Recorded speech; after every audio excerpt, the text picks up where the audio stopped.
What is the octane value in fuel? Does E20 petrol have a high octane rating? And what does that actually mean?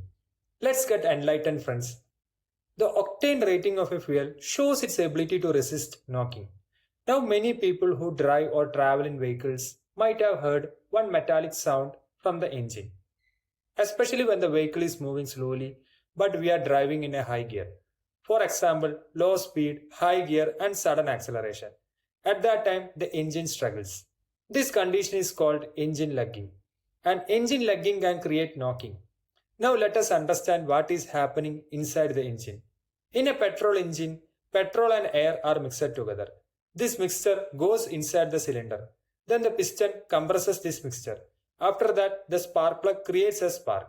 In normal combustion, the spark plug fires, the flame starts from the spark plug, and the flame spreads smoothly inside the cylinder. This smooth burning pushes the piston down. This is how power is created. But in knocking, something different happens. After the spark plug fires, the flame starts moving normally.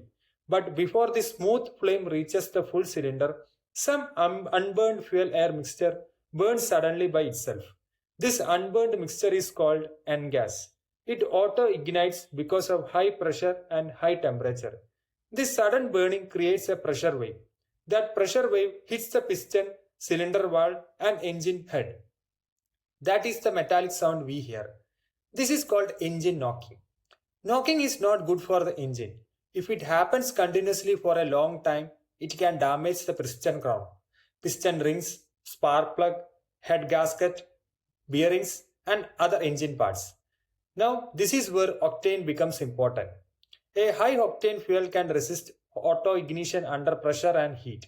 That means the fuel waits properly for the spark plug flame.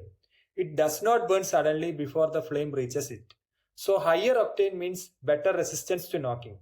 And better resistance to knocking means better control over combustion.